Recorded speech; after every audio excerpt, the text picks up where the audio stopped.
मुख्यमंत्री अभ्युदय योजना में आप सभी प्रतियोगी छात्र छात्राओं का स्वागत है। भूगोल की कक्षाओं के अंतर्गत कुछ चैप्टर जो शेष रह गए थे उनको मैं पूरा कर रहा हूं, जिसमें से आपका एक पार्ट है मुख्य रूप से यूनिवर्स, ब्रह्मांड। इसके बारे में आज हम लोग अध्ययन करेंगे और ब्रह्मांड के जो मुख्य भाग हैं, गैलेक्सी, सोलर सिस्टम, अर्थ, इनके बारे में भी चर्चा होगी। और इसके बाद में अर्थ का रोटेशन और रेवोल्यूशन किस प्रकार से होता है और अन्य ग्रहों की क्या विशेषताएं हैं, इसके बारे में भी चर्चा होगी। और उसके साथ ही साथ लैटिट्यूड, लॉन्गिट्यूड, इंटरनेशनल डेटलाइन और प्राइम मेरिडियन, इन सब के बारे में भी हम लोग अध्ययन करेंगे। तो ये लेक्चर आपका बहुत ही महत्वपूर्ण है, बने रहिए और इसका पूरे तरीके से इसको आपको अच्छी तरीके से समझना है। चलिए शुरुआत करते हैं हम कि यूनिवर्स क्या है, ब्रह्मांड किसे कहते हैं। रात्रि के समय जब हम लोग आकाश में देखते हैं तो बहुत से तारे दिखाई पड़ते हैं। वो तारे हमसे इतनी ज़्यादा दूर हैं कि आकार में बहुत छोटे दिखाई देते हैं। वास्तव में वो हमारी पृथ्वी से कई गुना बड़े होते हैं। हमारे सूर्य से भी बहुत कई गुना बड़े तारे हैं जो पूरा अंतरिक्ष में हमको दिखाई देते हैं, लेकिन उनका आकार हमें छोटा दिखाई देता है क्योंकि उनकी दूरी बहुत ज़्यादा दूर है। करोड़ों अरबों किलोमीटर वो हमसे दूर है।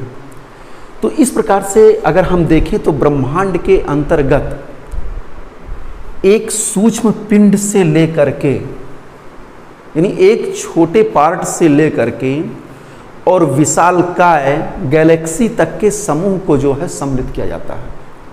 और इसी ब्रह्मांड में धूल कण, एस्टेरॉयड, सोलर सिस्टम, गैलेक्सी, अर्थ और तमाम प्लेनेट जो है चारों तरफ जो है परिक्रमा कर रहे हैं, लेकिन इनका अलग अलग एरिया है, अलग अलग क्षेत्र है। और जब कभी ये आपस में टकराते हैं तो बहुत बड़ी खगोलीय घटना घटित होती है। तो आप जानते होंगे, मैंने बताया कि ब्रह्मांड के अंतर्गत एक सूक्ष्म कण से लेकर के और विशालकाय आकाशगंगाओं तक के समूह को सम्मिलित करते हैं। हम लोग जिस ग्रह पर रहते हैं उसका नाम है अर्थ, यानी पृथ्वी। और ये हमारी पृथ्वी सोलर सिस्टम यानी सौरमंडल का एक ग्रह है। इसी प्रकार से कई ग्रह हैं, पृथ्वी के अतिरिक्त 8 ग्रह हैं। और यह सोलर सिस्टम गैलेक्सी का एक अंश मात्र है, एक छोटा सा अंश है सोलर सिस्टम इस गैलेक्सी का। और इसी तरह से हजारों लाख अरबों गैलेक्सियां यूनिवर्स के अंतर्गत सम्मिलित हैं। आप समझ सकते होंगे कि यूनिवर्स कितना ब्रॉड है, कितना विशाल का है। हिंदी में इसको ब्रह्मांड कहते हैं, जैसा नाम से ही स्पष्ट है कि ब्रह्मा के द्वारा रचित किया गया संसार एक ब्रह्मांड ही कहलाता है। तो ब्रह्मांड के सबसे पहले इसकी नियमित शुरुआत जो जिसने की थी उनका नाम था टालमी। 140 ईस्वी पूर्व इन्होंने ब्रह्मांड के बारे में बताया था कि इस ब्रह्मांड के केंद्र में पृथ्वी है।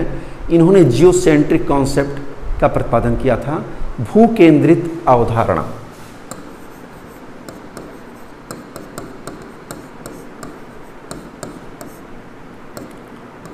जियो कॉन्सेप्ट, भू केंद्रित अवधारणा का प्रतिपादन किया था। इसमें यही बताया गया था कि हमारी पृथ्वी जो है केंद्र में है और उस पृथ्वी के चारों तरफ जो है सूर्य और अन्य तारे, ग्रह उपग्रह जो है चक्कर लगाते हैं।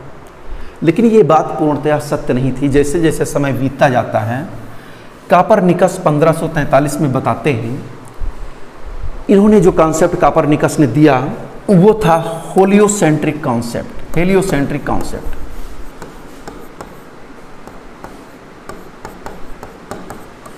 इस कॉन्सेप्ट के अंतर्गत ये सूर्य केंद्रित विचारधारा थी। इनका मानना था कि हमारे ब्रह्मांड के केंद्र में सूर्य की स्थिति है और ग्रह और उपग्रह इस सूर्य के चारों तरफ अपनी कक्षा में परिक्रमा करते हैं। यहाँ से एक तरीके से साइंटिफिक शुरुआत होती है ब्रह्मांड के अध्ययन की। और कापरनिकस के बाद में एक और अन्य विद्वान आते हैं, कैपलर। हाँ, इनके पहले भी 12 मिहिर ने लगभग 6वीं शताब्दी में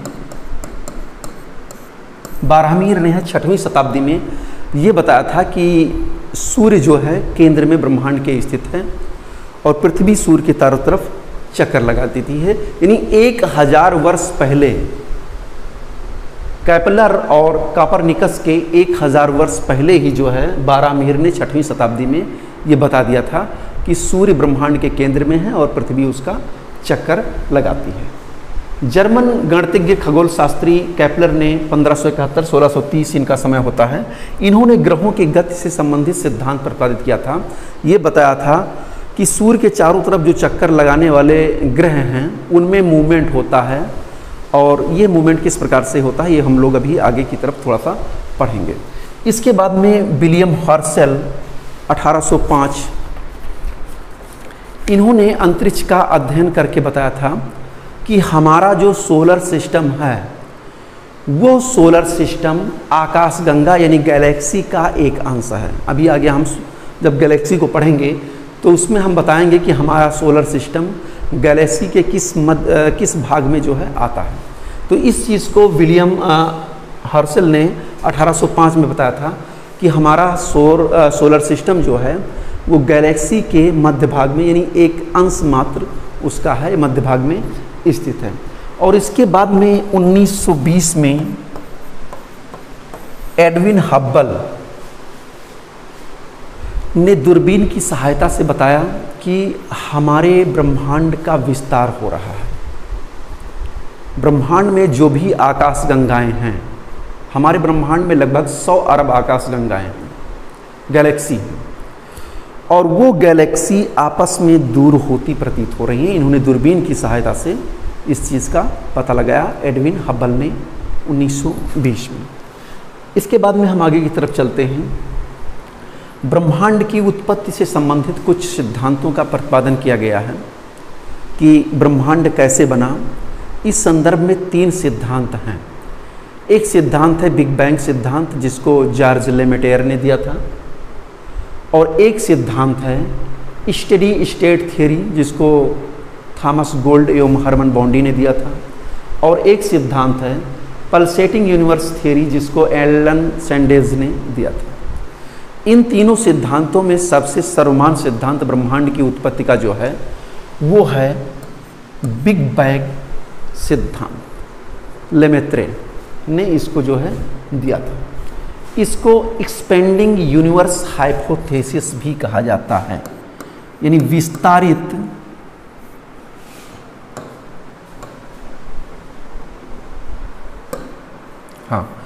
इसको एक्सपेंडिंग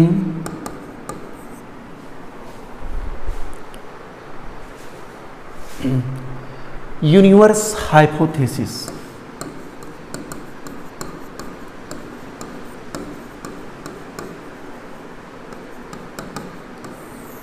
विस्तारित ब्रह्मांड परिकल्पना।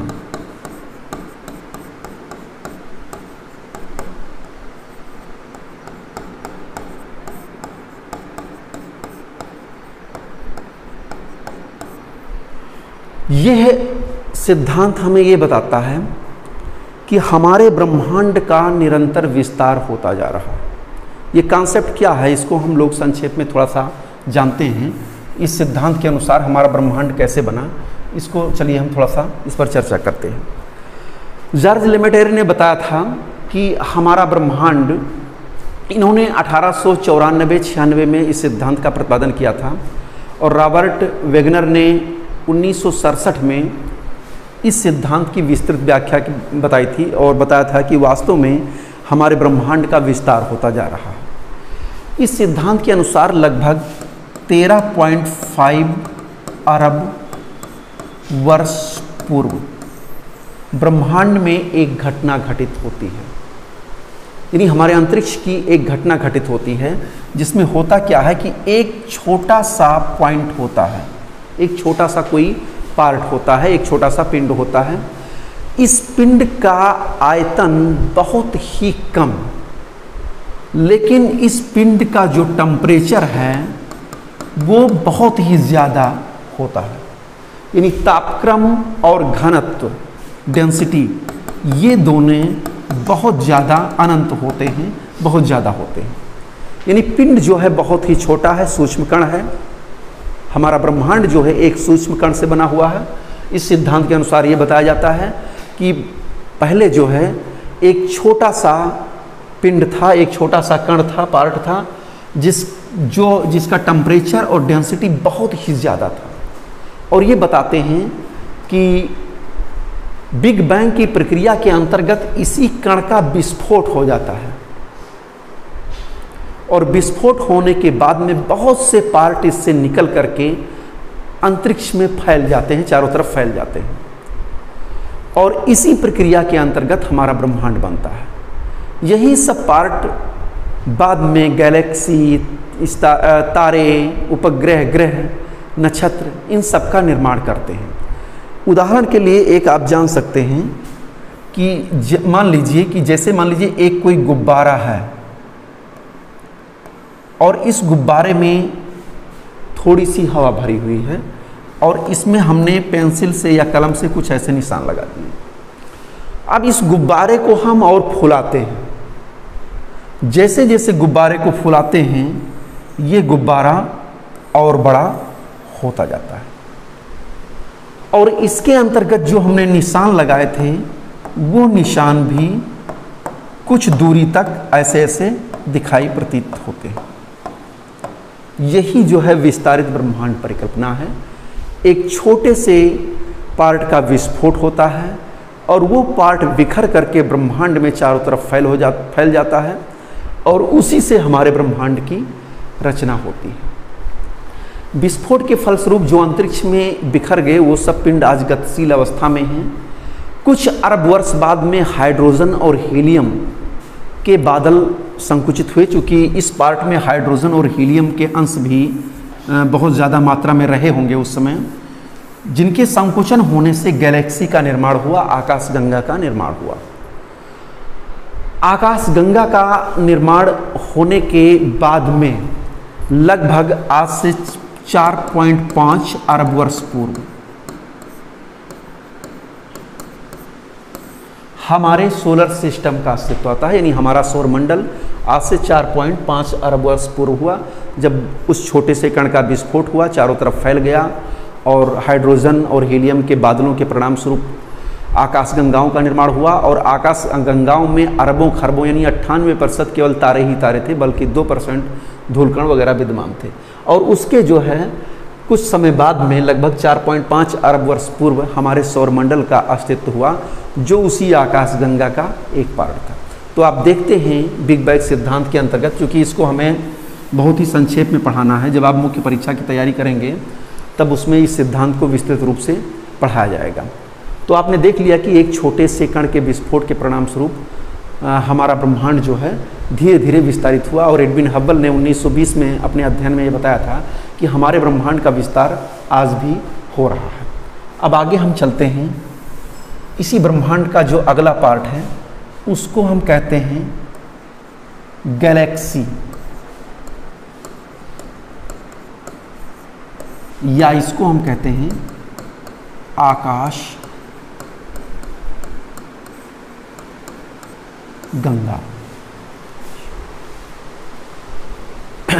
या नेबुला। आकाश गंगा की जो शुरुआत होती है, जब ब्रह्मांड हमारा बनने लगा था तो जो हाइड्रोजन और हीलियम के पार्ट थे वो एक गैसीय अवस्था में एक झुंड के रूप में इकट्ठा होने लगे। और उनके इकट्ठा होने के परिणाम स्वरूप सबसे पहले नेबुला या निहारिका का जन्म हुआ। निहारिका यानी तारों का जो एक पुंज होता है। आप आगे पढ़ेंगे कांट की थियरी, लाप्लास की थियरी, तो उसमें निहारिका शब्द का प्रयोग किया गया है।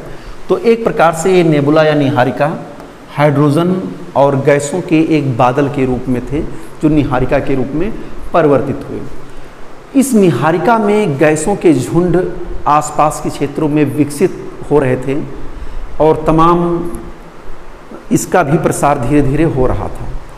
और ये जो है इकट्ठा होकर के बाद में गैलेक्सी के रूप में परिणित हो गए, गैलेक्सी के रूप में परिणित हो गए। गैलेक्सी का अगर आकार आप देखेंगे तो ये कुछ इस तरीके से इसका आकार गैलेक्सी का होता है। सर्पिलाकार मार्ग के रूप में ये गैलेक्सी होती है। अभी आगे हम इसको भी स्लाइड के माध्यम से आपको दिखा दे रहे हैं। तो कहने का मतलब ये है, गैलेक्सी का तात्पर्य ये है, इस ब्रह्मांड का वह अंश है आकाशगंगा जिसमें बहुत से तारों के झुंड या समूह जो है आपस में एकत्रित होते हुए सर्पिलाकार मार्ग में दिखाई देते हैं। यानी गुरुत्वाकर्षण के अधीन बंधे हुए तारों, धूलकणों और गैस के तंत्रों का जो सम्मिलित स्वरूप होता है उसी को हम गैलेक्सी कहते हैं। एक प्रकार से ये तारों का ही एक झुंड होता है। प्रत्येक आकाशगंगा में अरबों गैलेक्सी, प्रत्येक आकाशगंगा में लगभग हमारे ब्रह्मांड में 100 अरब आकाशगंगाएं हैं और प्रत्येक आकाशगंगा में लगभग अरबों खरबों तारों की संख्या होती है। यानी गैलेक्सी जो है तारों का एक बहुत ही बड़ा विशाल समूह होता है। इसको हम एक स्लाइड के माध्यम से देख ले रहे हैं।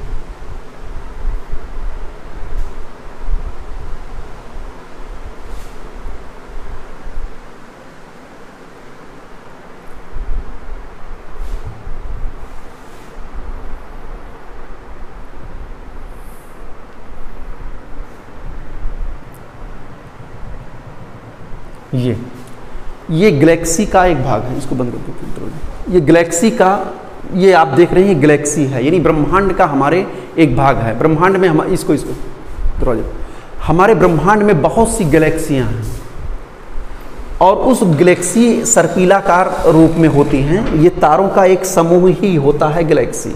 अब इसमें आप देखेंगे तो इसमें 3 जो है भुजाएं होती हैं। इस गैलेक्सी में अगर आप देखेंगे तो 3 भुजाएं इसमें दिखाई देंगी और ये भुजाएं एक सर्पिलाकार मार्ग में होती हैं। 2 और ये 3 पार्ट जो है इसमें होते हैं। इसमें भी आप देखेंगे ये भी एक गैलेक्सी का ही भाग है। 2 और फिर ये 3 वलयाकार इसमें भुजाएं जो है आपको देखने को मिलेंगी। और इसी गैलेक्सी का एक अंश हमारा सोलर सिस्टम होता है। सोलर सिस्टम की बात करें तो हमारा सोलर सिस्टम इस आकाशगंगा के मध्य भाग में है। जैसे हमारा ये शरीर जो है पूरा, इसको गैलेक्सी मान लीजिए, आकाशगंगा मान लीजिए, और हमारा सोलर सिस्टम ये हाथ का एक पार्ट मान लीजिए कि यहाँ पर जो है सूर्य, उसके चारों तरफ ये ग्रह घूम रहे हैं, चक्कर लगा रहे हैं। तो इसी को हम सूर्य मान लेते हैं और इसी के चारों तरफ बुध, शुक्र, पृथ्वी, मंगल, बृहस्पति, ये जो है ऐसे चारों तरफ चक्कर लगाते हैं। यानी हमारी गैलेक्सी का एक अंश, आकाशगंगा का एक अंश मात्र जो है हमारा सोलर सिस्टम है, सौरमंडल है, सूर्य और उसके तारे हैं। इसी प्रकार से इस गैलेक्सी के चारों तरफ 3 वलयाकार भागों में बहुत से सोलर सिस्टम हो सकते हैं, बहुत से तारे हैं और उन तारों का एक परिवार जो है उसके अंतर्गत रहता है। तो अब इसी में एक नज़दीक में हमारे सौरमंडल का एक और तारा है जिसको हम एंड्रोमेडा कहते हैं। एक और भी तारा है जो सूर्य से कई गुना बड़ा है, जिसको हम बेटेलग्यूस के नाम से जानते हैं। लेकिन जो ये आकाशगंगा है, इस आकाशगंगा का जो पार्ट हमारे अंतर्गत आता है उसका नाम है मिल्की वे।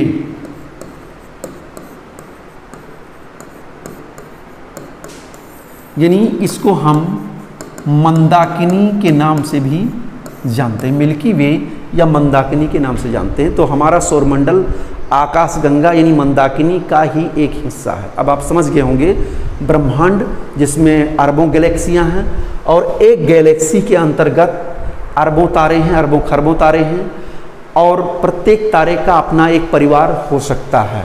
हालांकि अभी इसमें बहुत से अध्ययन होने की ज़रूरत है। किसी चीज़ के बारे में हम निश्चित प्रमाण नहीं उपस्थित कर सकते हैं या उसको हम बिल्कुल पूर्णतः सत्य नहीं मान सकते हैं। जैसे जैसे वैज्ञानिक खोजें होती जा रही हैं वैसे वैसे तमाम चीज़ें हमारे सामने आती जा रही हैं। तो इतना आप जान लीजिए कि हमारी जो सोलर सिस्टम है, हमारा सौर तंत्र है, वो इसी गैलेक्सी के मध्य भाग में स्थित है। अब हम थोड़ा सा एक चर्चा और कर लेते हैं।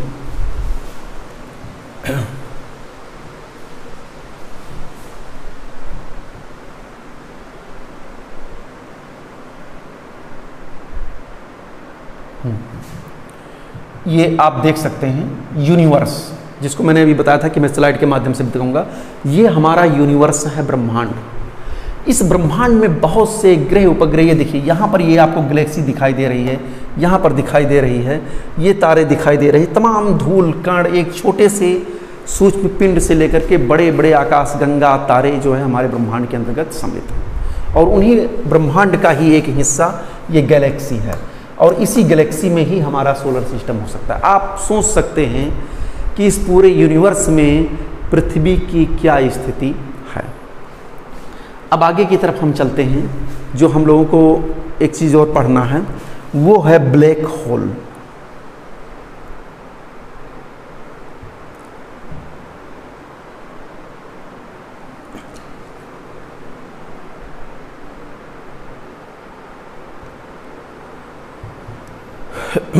ब्लैक होल्स के बारे में थोड़ा सा हम जानते हैं।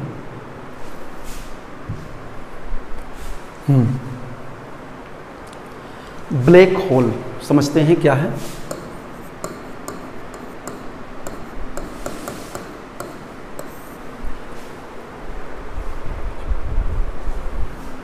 ब्लैक होल या कृष्ण छिद्र या कृष्ण विवर, कभी कभी पूछा जाता है कि ब्लैक होल है क्या। तो कुछ चीज़ों को और हम जानते हैं कि ब्लैक होल क्या है, वो एस्टेरॉयड्स क्या हैं, कॉमेट क्या हैं, इन सब के बारे में थोड़ी थोड़ी हम जानकारी हम लोग लेते हैं। ब्लैक होल का मतलब ये होता है कि जैसे हमारे ब्रह्मांड में बहुत से तारे हैं और उन तारों में चूँकि आप जानते हैं कि जो तारों का निर्माण हुआ है उसके योगदान में हाइड्रोजन और हीलियम का विशेष योगदान है। तो हाइड्रोजन के एटम हीलियम के एटम के रूप में कन्वर्ट होते रहते हैं, जिससे अपार ऊष्मा पैदा होती है। और जब ये ऊष्मा का क्षय होने लगता है, यानी तारे के द्वारा उत्सर्जित जो ऊष्मा होती है वो नष्ट होती है, और वो ऊर्जा जो है धीरे धीरे जब समाप्त होने लगती है तो वो तारा ठंडा होकर के ठोस रूप में संकुचित होने लगता है, यानी उसका आयतन भी जो है कम होने लगता है। लगातार उत्सर्जन के कारण एक ऐसा समय आ जाता है कि उस तारे की एनर्जी जो है समाप्त हो जाती है, ऊर्जा समाप्त हो जाती है, और तारे में जो हाइड्रोजन और हीलियम के नाभिक जो होते हैं, एटम जो होते हैं, उनके कन्वर्ट होने की प्रक्रिया जो है, विखंडन की प्रक्रिया समाप्त हो जाती है, और तारा ठंडा होकर के एक श्वेत पिंड के रूप में बदल जाता है।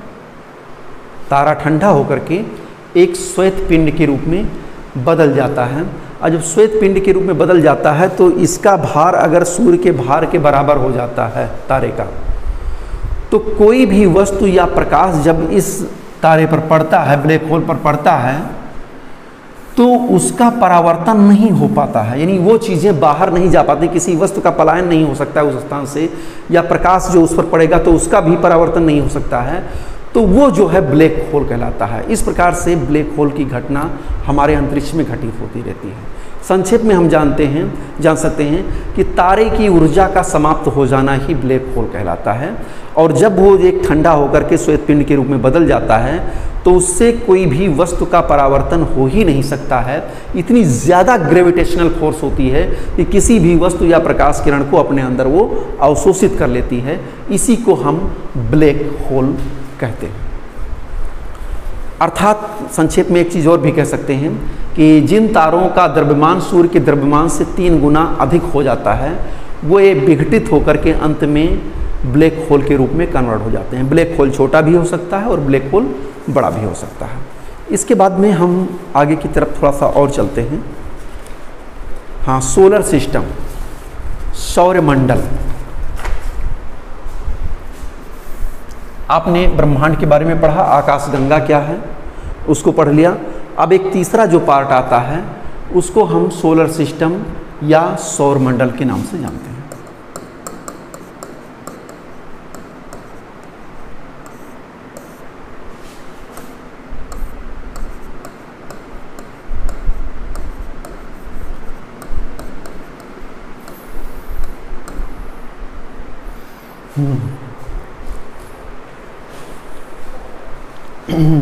सोलर सिस्टम के अंतर्गत सूर्य और उसके 8 ग्रहों को सम्मिलित किया जाता है। हालांकि पहले 9 ग्रह थे, 2006 में प्लूटो को ग्रह के दर्जे से हटा दिया गया, तो वर्तमान समय में 8 ही ग्रह हैं। तो सोलर सिस्टम के अंतर्गत या सौरमंडल के अंतर्गत हमारा सूर्य जो सौर परिवार का मुखिया है वो सम्मिलित होता है। उसके अंतर्गत ग्रह, उपग्रह, क्षुद्र ग्रह और पुच्छल तारे, उल्काएं, इन सब के सम्मिलित स्वरूप को हम सौरमंडल या सोलर सिस्टम कहते हैं।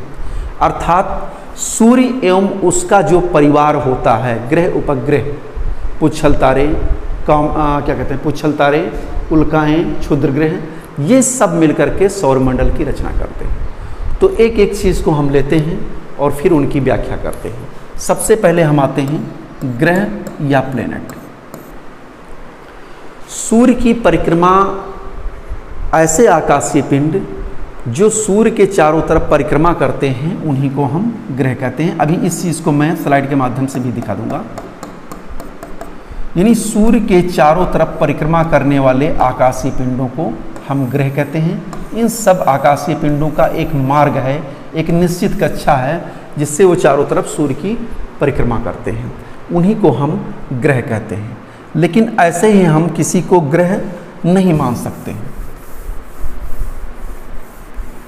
क्योंकि परिक्रमा करने वाले बहुत से छोटे छोटे धूलकण भी होते हैं और भी छोटे छोटे आकाशीय पिंड होते हैं जो सूर्य के चारों तरफ परिक्रमा करते हैं। तो क्या उनको भी ग्रह मान लिया जाए? ऐसा नहीं है।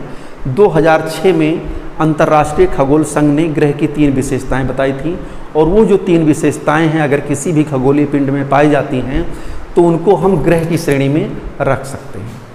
पहली विशेषता है कि वह खगोलीय पिंड जो निश्चित कक्षा में सूर्य की परिक्रमा करता हो। निश्चित कक्षा में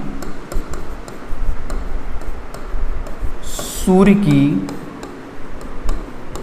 परिक्रमा करता हो, पहली विशेषता।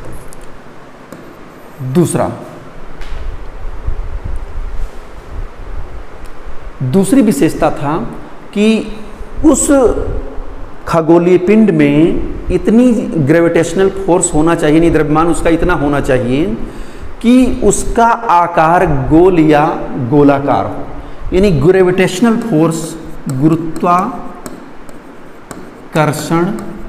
एवं गोला आकार, ये दूसरी विशेषता है। यानी ग्रेविटेशनल फोर्स के कारण उसका आकार गोल या लगभग गोलाकार हो तो उसको भी हम ग्रह की श्रेणी में रख सकते हैं। तीसरी जो विशेषता सबसे प्रमुख होती है, उसकी एक सुनिश्चित कक्षा होना चाहिए, अर्थात वो दूसरे ग्रहों के मार्ग में प्रवेश ना करे, दूसरे ग्रहों की कक्षा में प्रवेश ना करें। ये 3 विशेषताएं यदि किसी खगोलीय पिंड में पाई जाती हैं तो उसको हम ग्रह की श्रेणी के अंतर्गत रख सकते हैं। पहली विशेषता कि वो सूर्य के चारों तरफ परिक्रमा करता हो, उस खगोलीय पिंड को हम ग्रह करते हैं। ग्रेविटेशनल फोर्स के कारण उसका आकार गोल या लगभग गोलाकार हो।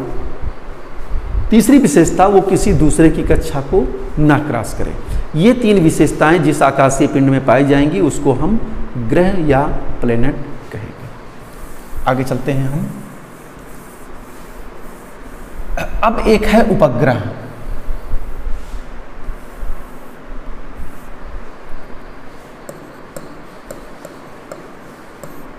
उपग्रह ग्रहों की परिक्रमा करने वाले आकाशीय पिंडों को हम उपग्रह कहते हैं। यानी कोई भी आकाशीय पिंड यदि ग्रह की परिक्रमा चारों तरफ से कर रहा है, चाहे जिस दिशा की ओर से कर रहा हो, तो उसको हम उपग्रह की श्रेणी के अंतर्गत रखते हैं। चलते हैं, हम देखते हैं कि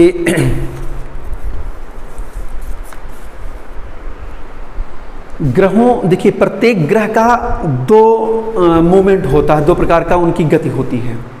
पहला होता है रोटेशन, जिसको हम कहते हैं परिभ्रमण गति।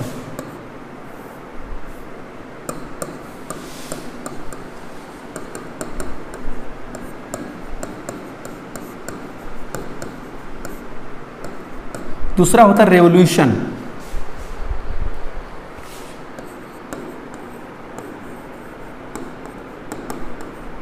परिक्रमण।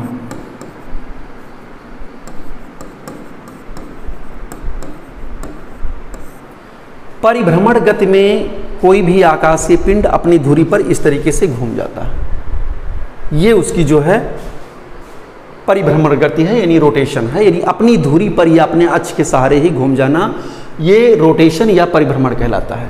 रेवोल्यूशन यानी परिक्रमण, किसी भी आकाशीय पिंड के चारों तरफ या सूर्य के चारों तरफ जो परिक्रमा करता है, जैसे मान लीजिए सूर्य है और इसके चारों तरफ ये हम ऐसे ऐसे परिक्रमा करें, तो इसको हम कहते हैं परिक्रमण मार्ग या रेवोल्यूशन कहते हैं, परिक्रमण कहते हैं।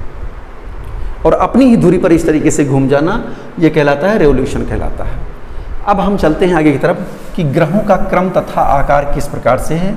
आप लोग ओरिजिन ऑफ अर्थ में पढ़ेंगे या ओरिजिन ऑफ सोलर सिस्टम में पढ़ेंगे कि किस प्रकार से ग्रह उपग्रहों का निर्माण हुआ, और इसके संदर्भ में तमाम विद्वानों ने परिकल्पना अपनी अपनी सिद्धांत दिए हैं, परिकल्पनाएं दी हैं। मोनेस्टिक ड्यूलिस्टिक कॉन्सेप्ट भी दिया है, यानी एक तारक संकल्पना, दो तारक संकल्पना, Kant, Laplace, Lockyer, James Jeans, Jeffreys, Chamberlin, Otto Schmidt, Hoyle तथा लिटन, इन सब विद्वानों ने सोलर सिस्टम और ग्रह उपग्रह की उत्पत्ति संबंधित अनेकों सिद्धांत दिए हैं। हम लोग इसको अगले पार्ट में पढ़ेंगे, पृथ्वी की उत्पत्ति में पढ़ेंगे। सबसे पहले देखते हैं कि सूर्य से दूरी के अनुसार ग्रहों का क्या क्रम है। ये मान लीजिए सन है, तो इस सूर्य से दूरी के अनुसार बुध, शुक्र, पृथ्वी, मंगल, बृहस्पति, शनि, अरुण, वरुण, यह ग्रहों का क्रम है सूर्य से दूरी के अनुसार। मरकरी, वीनस, अर्थ, मार्स, जुपिटर, सटर्न, यूरेनस और नेपच्यून। ओके, इन ग्रहों में ये जो 4 ग्रह हैं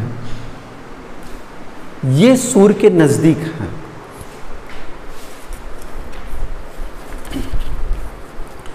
इनको इंटरनल या टेरेस्ट्रियल प्लैनेट के नाम से जाना जाता है। ओके, आंतरिक ग्रह या पार्थिव ग्रह इनको कहते हैं।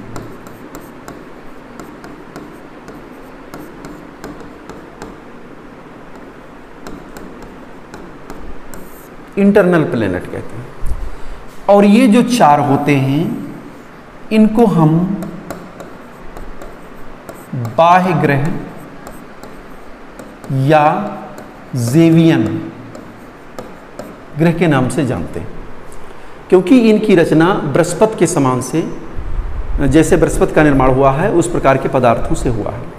और इनको पार्थिव ग्रह इसलिए कहते हैं क्योंकि इन ग्रहों का निर्माण पृथ्वी के समान पदार्थों से हुआ है। अब हम थोड़ा सा इनके बारे में हम विशेषता बतला दे रहे हैं। ये ग्रह आकार में छोटे हैं लेकिन इनका घनत्व अधिक है।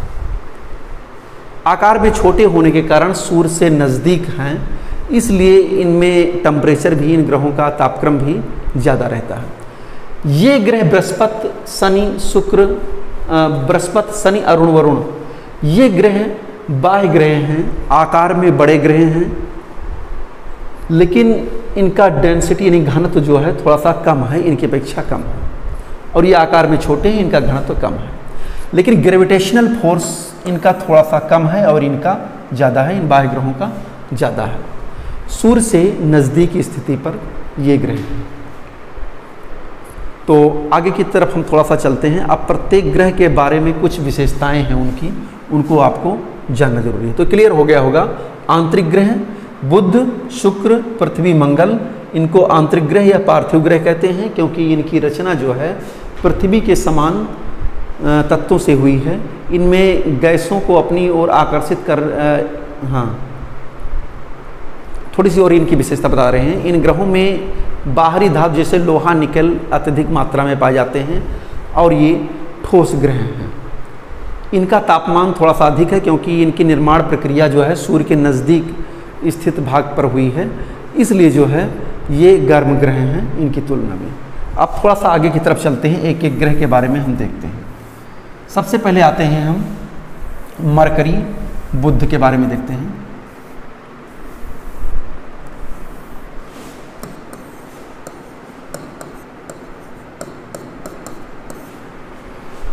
यह सौरमंडल का सबसे छोटा ग्रह है और सूर्य की परिक्रमा 88 दिन में जो है ये पूरा कर लेता है बुध। लगभग 48 किलोमीटर 48 किलोमीटर प्रति घंटे की रफ्तार से, और सॉरी प्रति सेकंड की रफ्तार से, 48 किलोमीटर प्रति सेकंड की रफ्तार से ये सूर्य की परिक्रमा करता है। चूँकि ये सूर्य से नज़दीक है इसलिए इसका टेम्परेचर बुध का थोड़ा सा ज़्यादा रहता है।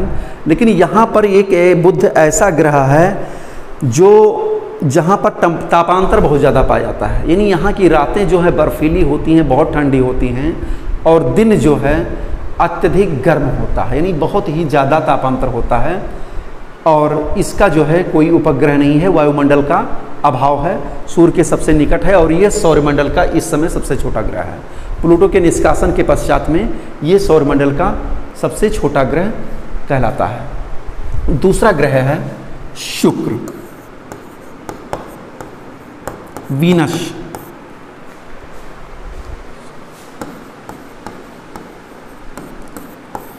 शुक्र देखो, शुक्र जो है, ठीक है, हाँ, शुक्र के बारे में देखते हैं। शुक्र ये पृथ्वी के सबसे निकट का ग्रह है।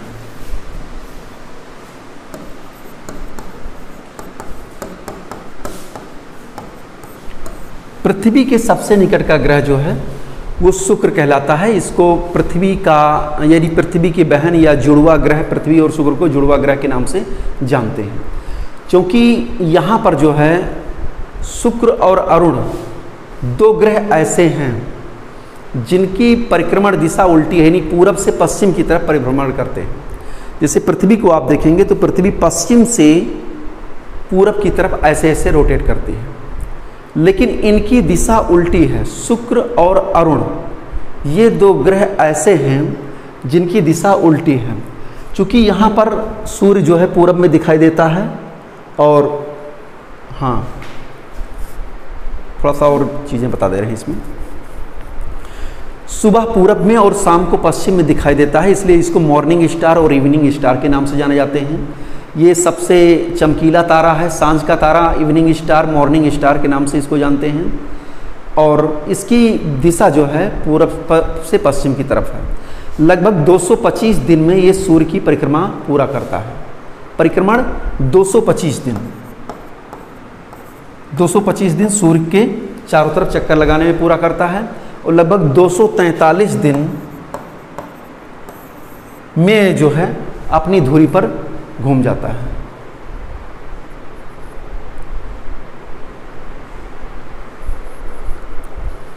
थोड़ा सा इसमें और संशोधन करने की ज़रूरत, देखने की ज़रूरत है। कुछ चीज़ें हम हैं वो बाद में बता देंगे, अभी लास्ट में देखते हैं। तीसरा है हमारा अर्थ यानी पृथ्वी।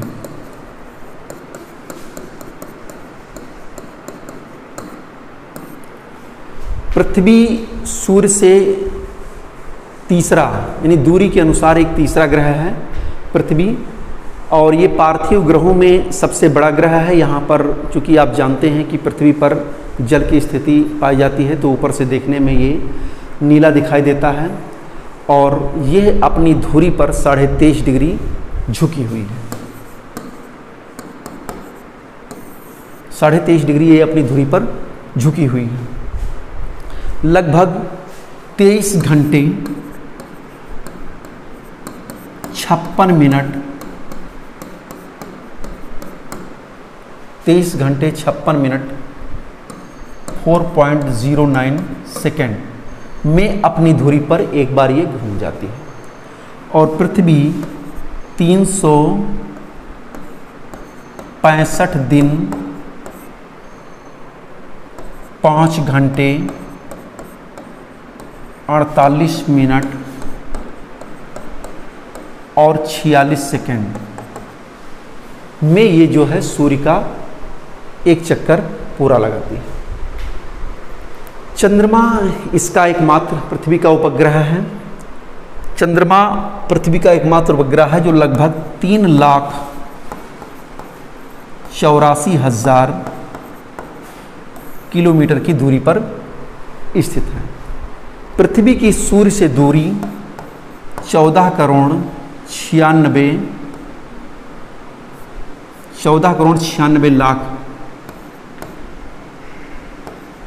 किलोमीटर है, यानी 14.96 करोड़ किलोमीटर ये सूर्य से दूरी पड़ती है इसकी।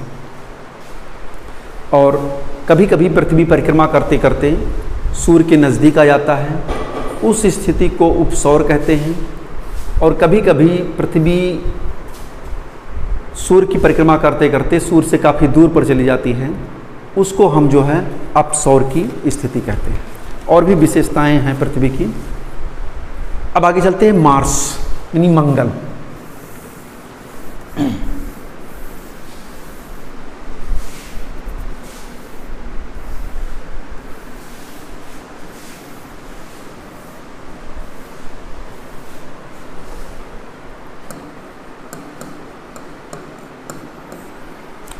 मंगल, मार्स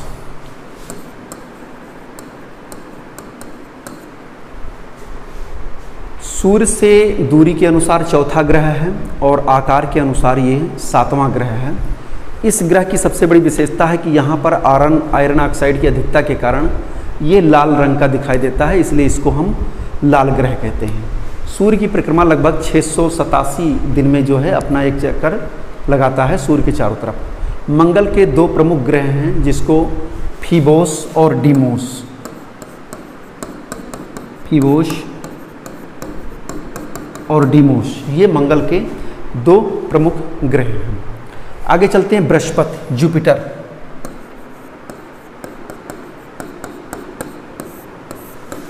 बृहस्पति ये सौरमंडल का सबसे बड़ा ग्रह, सबसे भारी ग्रह और सूर्य से दूरी के अनुसार 5वें स्थान का ग्रह है। आकार में सबसे बड़ा ग्रह है और सूर्य से दूरी के अनुसार ये 5वां ग्रह है। सर्वाधिक उपग्रह इसके हैं। लगभग 9 घंटे 56 मिनट में 12 वर्षों में ये सूर्य की परिक्रमा करता है और अपने अक्ष में लगभग 9 घंटे 56 मिनट में एक चक्कर लगाता है। सर्वाधिक उपग्रह हैं और सौरमंडल का जो सबसे बड़ा ग्रह उपग्रह है गैनीमेड,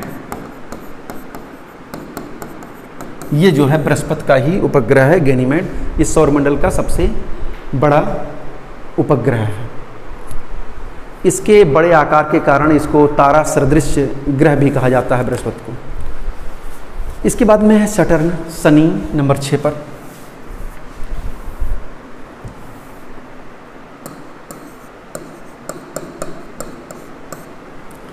शनि इसको छल्ले वाला भी ग्रह कहा जाता है। आकार में बृहस्पति के बाद में दूसरे स्थान पर आता है और सूर्य से दूरी के स्थान पर 6वें क्रम पर आता है। इसके चारों तरफ वलय का पाया जाना इसकी एक प्रमुख विशेषता है। लगभग 14.5 वर्ष में इसमें एक खगोलीय घटना घटित होती है जिसको रिंग क्रॉसिंग की घटना कहते हैं। यानी शनि के चारों तरफ छल्ले पाए जाते हैं, वलय पाए जाते हैं, वो कभी कभी लुप्त होने लगते हैं। इसको हम रिंग क्रॉसिंग की घटना कहते हैं। इसके वायुमंडल में बृहस्पति के समान हाइड्रोजन और हीलियम, अमोनिया गैसें जो है मुख्य रूप से पाई जाती हैं। शनि का घूर्णन काल 10 घंटे 40 मिनट है और ये 32 वर्षों का जो है इसका परिक्रमण काल होता है। इसके बाद में अगला है अरुण। अरुण आकार में तीसरा और सूर्य से दूरी के अनुसार 7वां ग्रह है। इसकी खोज विलियम हर्शल ने की थी। 84 वर्ष में ये सूर्य की परिक्रमा करता है। 27 उपग्रह अरुण के हैं और अच्छे झुकाव इसका अधिक है, इसलिए अरुण को लेटा हुआ ग्रह भी कहा जाता है। यह अपने अक्ष पर पूरब से पश्चिम यानी दक्षिणावर्त दिशा में होता है। अभी हमने बताया था कि शुक्र और अरुण ऐसे ग्रह हैं जो दक्षिणावर्त दिशा में सूर्य की परिक्रमा करते हैं और इसके भी चारों तरफ वलय की स्थितियां पाई जाती हैं।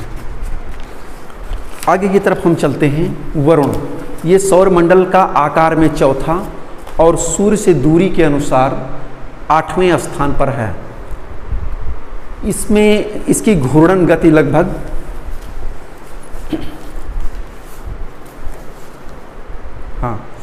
17 घंटे 50 मिनट अपनी धुरी पर घूम जाता है और 165 वर्ष में सूर्य की चारों तरफ जो है परिक्रमा करता है। 13 उपग्रह हैं, ट्राइटन इसका जो है प्रमुख उपग्रह है।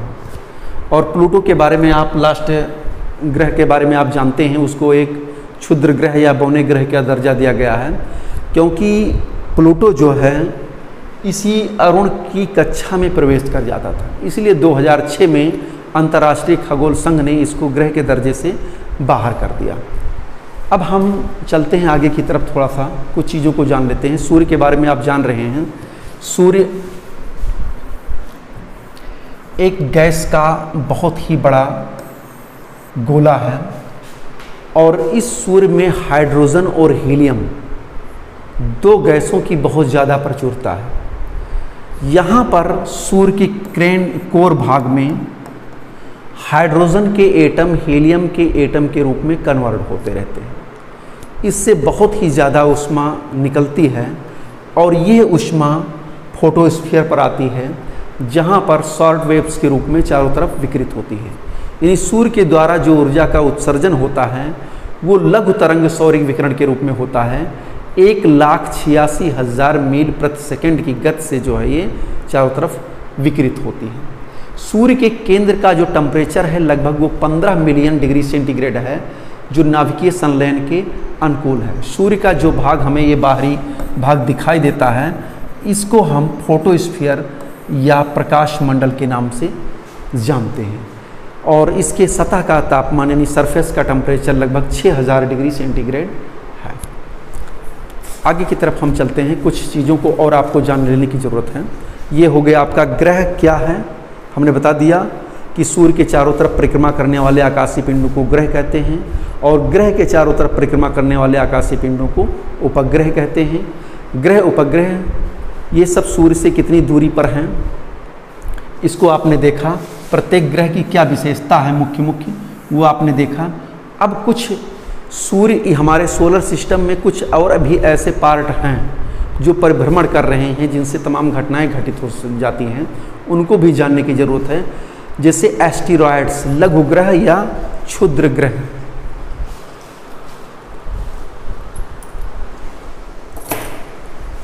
चलिए इसको हम स्लाइड के माध्यम से दिखा दे रहे हैं।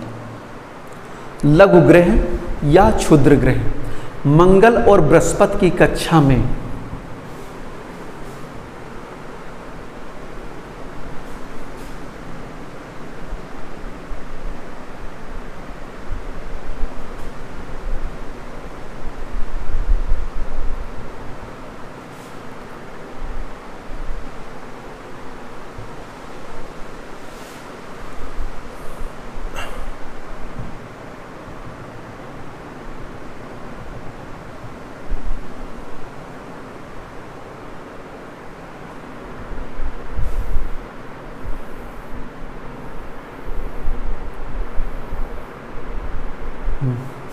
ये आप इस पे देख सकते हैं, ये बृहस्पति की कक्षा है, इसका परिक्रमण मार्ग है बृहस्पति का ये जुपिटर, और ये है मार्स यानी मंगल का। मंगल यहाँ पर ये दिखाई दे रहा है। मंगल और बृहस्पति के कक्षा के मध्य में ये जो आप देख रहे हैं, ये बहुत से छोटे छोटे आकाशीय पिंड दिखाई पड़ रहे हैं जो सूर्य की परिक्रमा करते हैं।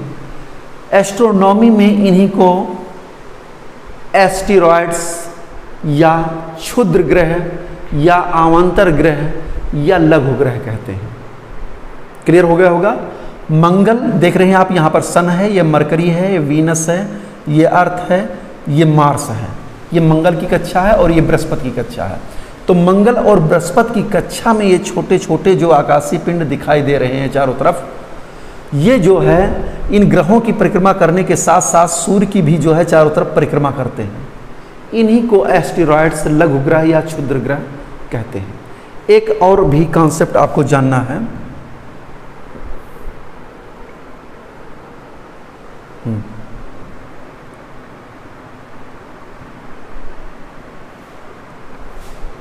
ये आप देख सकते हैं, यहां पर भी देख सकते हैं इसको।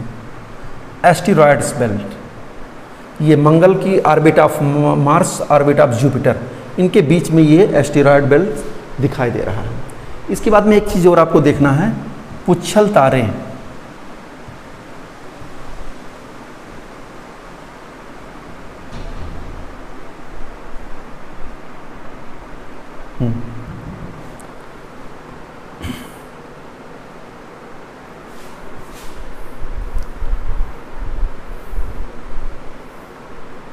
ये इनको हम पुच्छल तारे या कॉमेट्स कहते हैं, धूमकेतु कहते हैं। ये ऐसे आकाशीय पिंड होते हैं, इनका निर्माण जो है धूल, गैस और बर्फ से निर्मित ये पिंड होते हैं। सूर्य से कुछ दूरी ठंडे स्थान पर ये दिखाई देते हैं। ये भी सूर्य के चारों तरफ अनियमित ढंग से, वलयाकार ढंग से ये परिभ्रमण करते हैं। जब ये पिंड सूर्य के थोड़ा सा नज़दीक आ जाते हैं तो इनके जो है भाग से, इनके पार्ट से गैस की फुहारें निकलती हैं, यानी जल उठते हैं और इस प्रकार से इनकी पूंछ ऐसे लंबी दिशा में जलती हुई गैसों के रूप में दिखाई देती है। इसी को हम पुच्छल तारे या धूमकेतु कहते हैं। ये आकाशीय धूल, बर्फ, गैस के बने पिंड होते हैं। ओके, ये क्लियर हो गया। अब याद रखिएगा, इनकी पूंछ जो होती है वो सूर्य के विपरीत दिशा में होती है। एक बार परीक्षा में पूछा गया था कि पुच्छल तारों की पूंछ सूर्य के किस साइड में होती है, तो याद रखिएगा ये अपोजिट, अगर ये इधर की तरफ अगर सूर्य है इधर की तरफ, तो पुच्छल तारे की पीस उसके अपोजिट साइड में दिखाई देगी। इनमें भी 3 पार्ट होते हैं धूमकेतु में। एक होता है नाभि, जो अस्थायी भाग होता है, धूल, बर्फ और ठोस पदार्थ से मिलकर बना होता है। दूसरा होता है कोमा, ये धूमकेतु का शीर्ष भाग होता है, जल, कार्बन डाइऑक्साइड, अन्य गैसों से मिला होता है। एक होता है पूंछ, जिसका हिस्सा गैसों के रूप में होता है। ये पुच्छ भाग, ये गैसों के रूप में केवल ये होता है। अब एक और चीज़ है,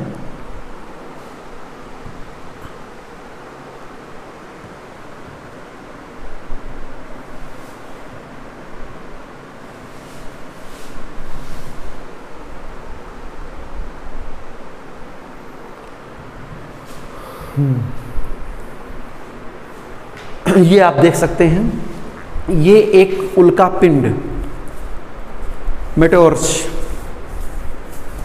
उल्का पिंड का ये चित्र है।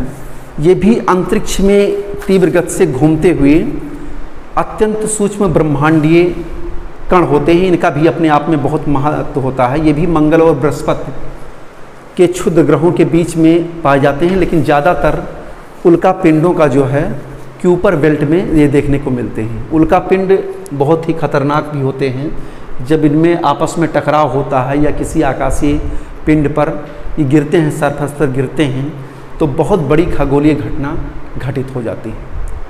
तो ये उल्का पिंड एक प्रकार से ये भी आकाशीय पिंड होते हैं और मंगल बृहस्पति की कक्षा के साथ साथ ये वरुण ग्रह के आसपास वाले क्षेत्रों में ये अत्यधिक मात्रा में पाए जाते हैं। लगभग अंतरिक्ष में 12 से 72 किलोमीटर प्रति सेकंड की गति से ये तीव्र गति से घूमते हैं। इनको उल्कास्म या उल्का पिंड कहा जाता है। ये भी धूल और गैस से निर्मित पिंड होते हैं। वायुमंडल में जब ये प्रवेश करते हैं तो कभी कभी क्या होता है कि गुरुत्वाकर्षण के कारण और घर्षण के कारण ये जल उठते हैं, जिसको हम टूटता हुआ तारा कहते हैं। कभी आप अंतरिक्ष के रात में अंतरिक्ष के ओर देखिए आकाश में, तो देखते होंगे कि कोई टूटता हुआ तारा जिसको हम कहते हैं, तो वो यही उल्का पिंड ही होते हैं। छोटे भी हो सकते हैं, बड़े भी हो सकते हैं। तो ये जब पृथ्वी के वायुमंडल में प्रवेश करते हैं तो घर्षण प्रक्रिया के कारण ये जल उठते हैं और इसी से जो है इसको शूटिंग स्टार या टूटता हुआ तारा के नाम से हम मुख्य रूप से जानते हैं। ओके, तो ये पार्ट आपका कंप्लीट होता है। पॉज करना, पॉज बंद मत करना। चलिए दूसरे सेशन में हम लोग देखते हैं मोशन ऑफ अर्थ, यानी पृथ्वी जो है किस प्रकार से परिभ्रमण और परिक्रमण करती है और इसकी क्या क्या विशेषताएं होती हैं। अक्षांश, देशांतर, अंतर्राष्ट्रीय तिथि रेखा, सूर्य ग्रहण, चंद्र ग्रहण और प्राइम मेरिडियन, इन सब के बारे में थोड़ा सा हम देखते हैं। तो सबसे पहले हम देखते हैं कि पृथ्वी जो मूवमेंट जो पृथ्वी का होता है वो 2 प्रकार का होता है। जो इसकी गति है वो 2 प्रकार की होती है। एक गति होती है परिक्रमण गति, रेवोल्यूशन, और एक गति होती है रोटेशन। रोटेशन में पृथ्वी अपनी अक्ष पर ऐसे झुकी हुई और ऐसे घूमती है, पश्चिम से पूरब की तरफ इस तरह से घूमती है। ये इसको हम कहते हैं घूर्णन गति या दैनिक गति या रोटेशन। और जब ये पृथ्वी ऐसे अपनी धुरी पर घूमते हुए सूर्य के चारों तरफ चक्कर लगाती है तो उस गति को हम परिक्रमण गति कहते हैं या रेवोल्यूशन मूवमेंट कहते हैं। यानी एक एक्सियल मूवमेंट होता है, एक ऑर्बिटल मूवमेंट होता है। एक्सियल मूवमेंट पर अपनी धुरी पर ही इस तरीके से घूम जाती है। ऑर्बिटल मूवमेंट यानी अपनी एक निश्चित कक्षा पर सूर्य के चारों तरफ ये घूमती है। पृथ्वी की जो अक्षीय गति होती है अपनी धुरी पर घूमने वाली, वो 23 घंटे 56 मिनट 4.09 सेकेंड होता है। और पृथ्वी का जो परिक्रमण मार्ग होता है, समय जो होता है टोटल, वो 365 दिन 5 घंटे 48 मिनट और 46 सेकंड। इतने समय में जो है वो सूर्य का एक चक्कर लगाता है। अगर हम गति देखें तो 1610 किलोमीटर प्रति आवर प्रति घंटे जो है ये पृथ्वी की गति होती है, ये पश्चिम से पूरब घूमने की। इसको आप परिधि के द्वारा निकाल सकते हैं। 4 बराबर दूरी बटा समय, जो इसकी परिधि है उसको जो है 24 घंटे से डिवाइड कर दीजिए, ये आपका ये निकल आएगा 1610 किलोमीटर प्रति घंटे की गति। और पृथ्वी जो है सूर्य के जो चारों तरफ परिक्रमा करती है वो 1,07,000 किलोमीटर प्रति घंटे की गति से ये सूर्य के चारों तरफ चक्कर लगाती है। देखो अब पृथ्वी की जो दैनिक गति है इसके द्वारा दिन रात होते हैं। कोरियालिस फोर्स बनता है जिसके द्वारा हवाएं अपने सीधे मार्ग से दाहिनी और उत्तरी गोलार्ध में और दक्षिणी गोलार्ध में अपने सीधे मार्ग से बाईं ओर हो जाती हैं। और इसी मूवमेंट की वजह से, इसी परिभ्रमण गति की वजह से सागर में लहरें, धाराएं, ज्वार भाटा, इन सब की उत्पत्ति होती है। हवाएं भी इसी गति के कारण चलती हैं। तो इस प्रकार से ये बहुत ही महत्वपूर्ण चीज़ है रोटेशन। अब एक चीज़ और मैं बता दूं, सूर्य का प्रकाश जब पृथ्वी पर पड़ता है तो उसके केवल एक ही हिस्से पर पड़ता है। मान लीजिए ये सोलर लाइट है, अगर यहाँ से हम किसी टार्च को जलाएं तो पृथ्वी के एक ही हिस्से पर जो है ये लाइट पड़ेगी, दूसरा हिस्सा अंधेरे में रहेगा। तो पृथ्वी घूमते हुए जब सूर्य के सामने जो भाग आता है वहाँ पर दिन होता है, और जो भाग पृथ्वी के पीछे यानी सूर्य के अपोजिट साइड में होता है वहाँ पर सूर्य का प्रकाश नहीं पहुँच पाता है, उस क्षेत्र में जो है रात होती है। सूर्य का प्रकाश पृथ्वी को एक सर्किल के माध्यम से कवर करता है जिसको हम प्रदीप वृत्त के नाम से जानते हैं, यानी सर्किल ऑफ इल्यूमिनेशन, प्रदीप वृत्त। मान लीजिए ये पृथ्वी है, अपने अक्ष पर ऐसे झुकी हुई है। अब सूर्य का प्रकाश यहां से पड़ रहा है। अब मान लीजिए सूर्य का प्रकाश पड़ेगा तो पृथ्वी की गोलाई के कारण उसके यहाँ आधे भाग पर ही पड़ेगा। तो ये जितने भाग पर सूर्य का प्रकाश पड़ता है इसी को हम प्रदीप्त वृत्त कहते हैं, यानी इतना भाग जो है सूर्य के सामने वाला प्रकाशित होता है और इसके पीछे वाले भाग में रात्रि होती है। तो ये चीज़ आपको क्लियर हो गया होगा कि पृथ्वी की घूर्णन गति के कारण दिन और रात होते हैं। पृथ्वी की घूर्णन गति के कारण यानी दैनिक गति के कारण ही महासागरों में लहरें, धाराएं, ज्वार भाटा, इन सब की उत्पत्ति में पृथ्वी की घूर्णन गति का मुख्य रूप से योगदान रहता है। और भी तमाम चीज़ें हैं। कोरियालिस बल हमने बताया, हवाएं जो चलती हैं उत्तरी गोलार्ध में अपने सीधे मार्ग से दाहिनी ओर, दक्षिणी गोलार्ध में अपने सीधे मार्ग से बाईं ओर, ये कोरियालिस फोर्स के कारण ही जो है ये सब चीज़ें घटित होती हैं। दूसरी गति है परिक्रमण गति, जिसको मैंने बताया। ये सुपरिक्रमण गति का मतलब सूर्य के चारों तरफ परिक्रमा करना। जब सूर्य के चारों तरफ परिक्रमा अपने अक्ष पर घूमती हुई करती है तो कभी इससे सीजन यानी ऋतुओं की उत्पत्ति होती है। कभी जब सूर्य की स्थिति, सापेक्ष स्थिति उत्तर में होती है तो ग्रीष्म ऋतु, फिर जो है ठंड दक्षिण में जाती है तो शीत ऋतु उत्पन्न होता है। अब मैं बता दूं आपको, हाँ, तीन जो ये परिक्रमण करती है, हमने बताया था जो रेवोल्यूशन गति होती है, परिक्रमण गति, वो 23 घंटे 365 दिन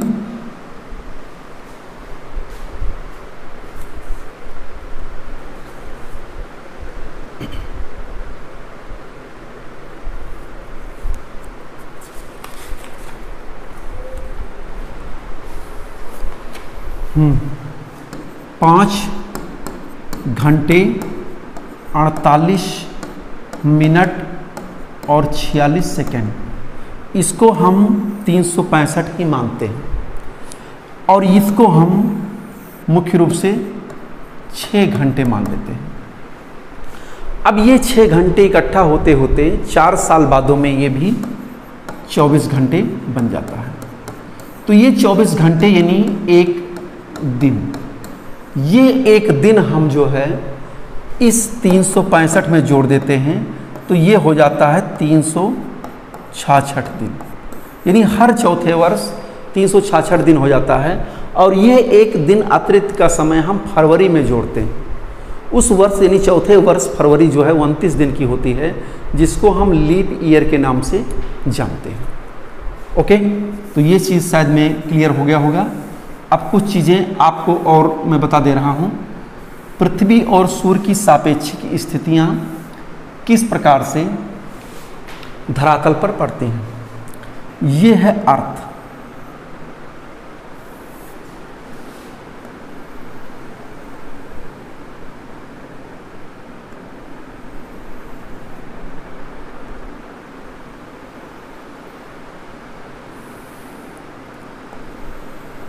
पृथ्वी के बीचों बीच से एक रेखा खींची गई है जिसको हम विषुवत रेखा या भूमध्य रेखा या इक्वेटर या 0 डिग्री की रेखा के नाम से जानते हैं। और इसी के ऊपर मैं अभी अक्षांश देशांतर को बता रहा हूँ। इसी के ऊपर लगभग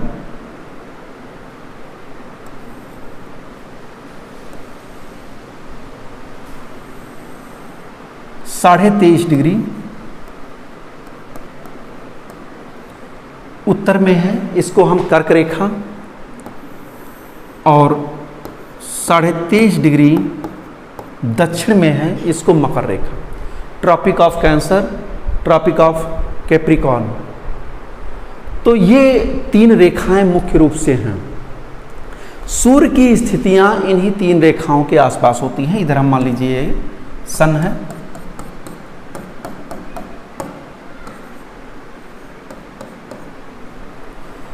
अब देखिए किन किन तारीखों को, यानी यहां पर जो है 21 जून,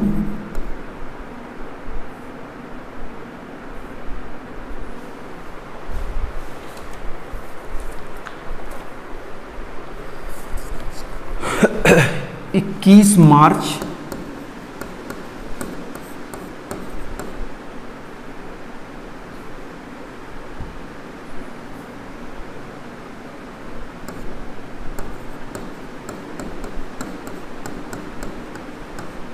23 सितंबर, 22 दिसंबर। चलिए इसकी हम व्याख्या करते हैं। चलिए मान लीजिए मार्च का महीना है, तो 21 मार्च और 23 सितंबर को सूर्य की किरणें बिल्कुल इक्वेटर पर लंबवत होती हैं। इस स्थिति को विषुव की स्थिति या इक्विनॉक्स कहते हैं। विषुव, इक्विनॉक्स। अब 21 मार्च के बाद में सूर्य की स्थिति, देखिए दो चीजें हम देखते हैं। एक तो हम देखते हैं 21 मार्च से 23 सितंबर उत्तरी गोलार्ध, नॉर्दर्न हेमिस्फीयर, विषुवत रेखा के उत्तर उत्तरी गोलार्ध, विषुवत रेखा के दक्षिण दक्षिणी गोलार्ध। यानी 21 मार्च से 23 सितंबर तक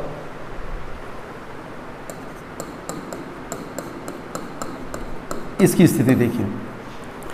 21 मार्च को सूर्य पृथ्वी पर यानी विषुवत रेखा पर लंबवत, उसके बाद में अप्रैल मई जून, 21 जून को ये अधिकतम कर्क रेखा पर इसकी आभासी स्थिति होती है। क्योंकि सूर्य की स्थिति उत्तरायण दक्षिणायण हम नहीं कह सकते हैं भूगोल के संदर्भ में, क्योंकि पृथ्वी ही सूर्य के मतलब चारों तरफ जब कक्षा पर परिक्रमा करती है तो इस तरीके से ये घूमती हुई आगे की तरफ ऐसे से बढ़ती है। तो इसकी सापेक्षिक स्थितियां सूर्य के संदर्भ में बदलती रहती हैं। तो 21 मार्च को ये भूमध्य रेखा पर लंबवत होता है। उसके बाद में अप्रैल मई जून, ये सब गर्मी का महीना होता है। 21 जून को ट्रॉपिक ऑफ कैंसर पर यानी कर्क रेखा पर यह लंबवत चमकता है और उत्तरी गोलार्ध का सबसे बड़ा दिन होता है।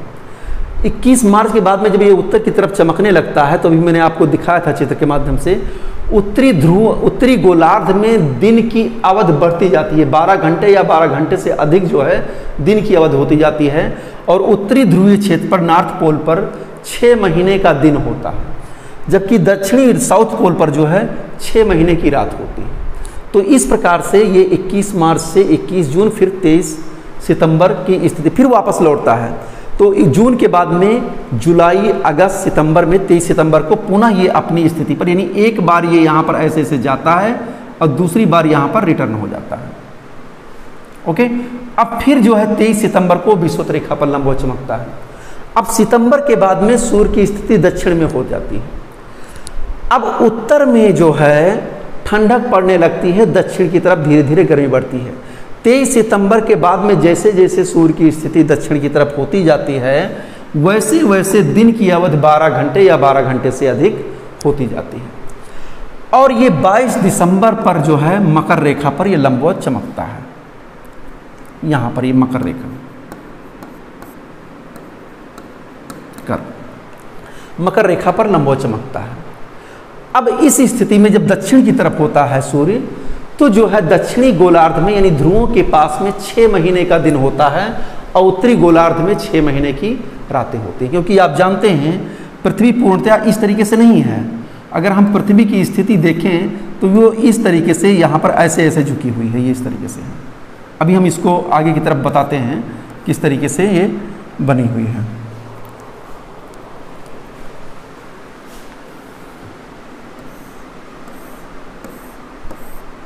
ओके, तो इस प्रकार से सूर्य की स्थितियां पृथ्वी पर पड़ती रहती हैं। इसी को हम धार्मिक दृष्टिकोण से सूर्य उत्तरायण या सूर्य दक्षिणायण, कर्क संक्रांति या मकर संक्रांति, कर्क रेखा पर लंबवत तो कर्क संक्रांति, मकर रेखा पर लंबवत तो मकर संक्रांति कहते हैं। तो आपको स्पष्ट हो गया होगा। फिर से देख लीजिए एक बार। 21 मार्च को लंबवत, फिर अप्रैल मई जून को कर्क रेखा पर लंबवत, फिर जो है अब जब 21 मार्च के बाद में उत्तर में होगा तो दिन जो है बड़ा होता है, रातें छोटी होती हैं और उत्तरी ध्रुवीय क्षेत्र पर 6 महीने का दिन होता है।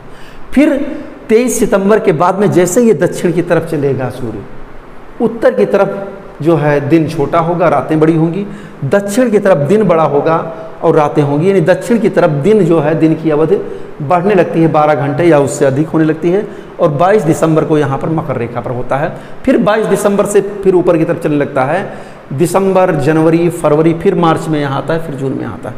तो इस प्रकार से ये स्थिति ऊपर नीचे ऐसे ऐसे होती रहती है। उत्तर और दक्षिण की तरफ सूर्य की किरणें की आभासी स्थिति होती रहती है। आगे की तरफ हम बढ़ते हैं, थोड़ा सा चलते हैं, देखते हैं सूर्य ग्रहण और चंद्र ग्रहण।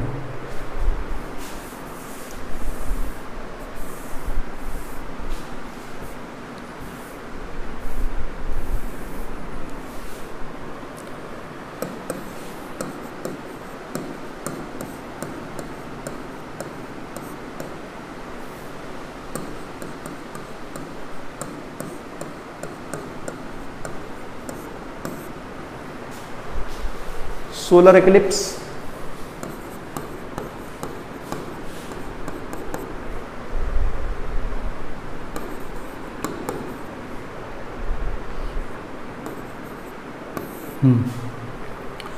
देखिए सूर्य ग्रहण। आप जान रहे हैं कि पृथ्वी के चारों तरफ चंद्रमा घूम रहा है। चंद्रमा भी 27 दिन में, 27.5 दिन में पृथ्वी का एक चक्कर लगा लेता है। 27 दिन 7 घंटे 17.5 मिनट 43 मिनट 17.5 सेकंड में एक चक्कर पृथ्वी का लगाता है, इस तरीके से। और पृथ्वी चंद्रमा पृथ्वी के साथ घूमते घूमते सूर्य का पृथ्वी ऐसे चक्कर लगाती है। तो कहने की बात यह है कि कभी कभी ऐसी स्थितियां आ जाती हैं जब सूर्य, चंद्रमा, पृथ्वी तीनों एक सिधाई में होते हैं। ऐसी स्थिति को हम सिजगी या युत वियुत की स्थिति कहते हैं।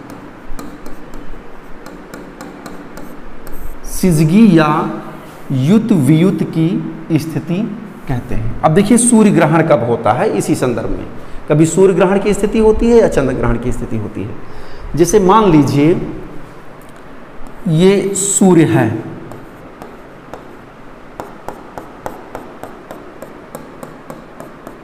ओके, और ये पृथ्वी है।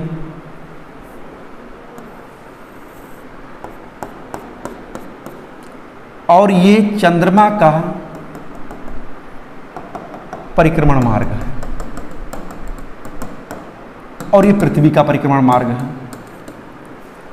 तो चंद्रमा पृथ्वी की परिक्रमा कर रहा है, पृथ्वी जो है चंद्रमा के साथ साथ में सूर्य की परिक्रमा कर रहा है। अब होता क्या है कि चंद्रमा घूमते घूमते जब पृथ्वी और सूर्य के बीच में आ जाता है तो इस समय सूर्य का जो प्रकाश है वो चंद्रमा के अवरोध के कारण पृथ्वी के कुछ हिस्सों पर नहीं पड़ता है। सीधी सी बात है कि जब बीच में चंद्रमा आ गया तो सूर्य का प्रकाश पृथ्वी के धरातल पर नहीं पड़ेगा, केवल चंद्रमा की परछाई ही पड़ेगी। इस स्थिति को हम सूर्य ग्रहण की स्थिति कहते हैं। इसको हम युत की स्थिति भी कहते हैं और ये जो है अमावस्या के दिन होता है। ओके, क्लियर हो गया होगा, क्योंकि चंद्रमा के बीच में आ जाने से सूर्य का जो प्रकाश है वो चंद्रमा के अवरोध के कारण पृथ्वी के धरातल पर नहीं पहुंचता है और ये सूर्य ग्रहण होता है। वास्तव में अगर देखा जाए तो ये सब धार्मिक मान्यताएं हैं। चेंजिंग सूर्य में नहीं हो रहा है, परिवर्तन जो हो रहा है वो पृथ्वी में हो रहा है। लेकिन पृथ्वी पर स्थित निवासी जो है सूर्य को नहीं देख पाते हैं और ये कहते हैं कि सूर्य में ग्रहण लग गया।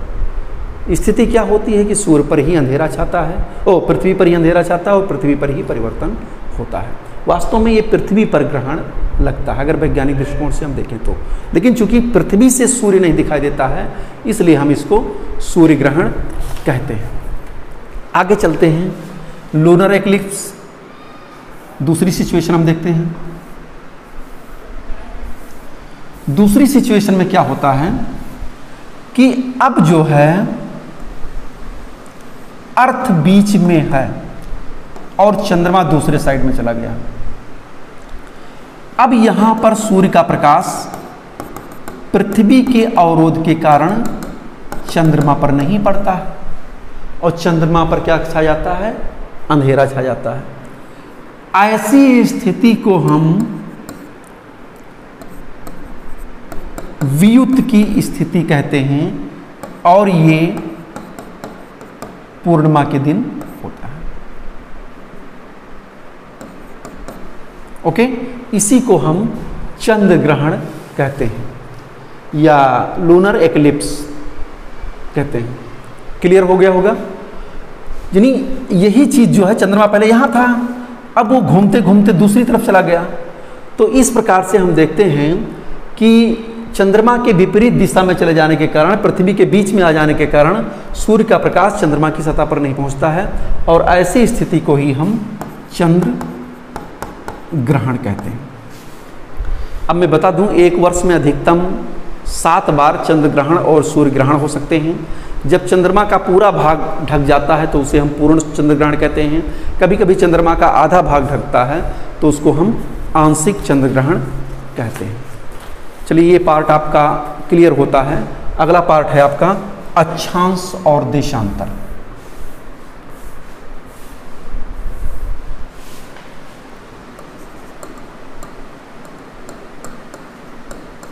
अक्षांश, लैटिट्यूड।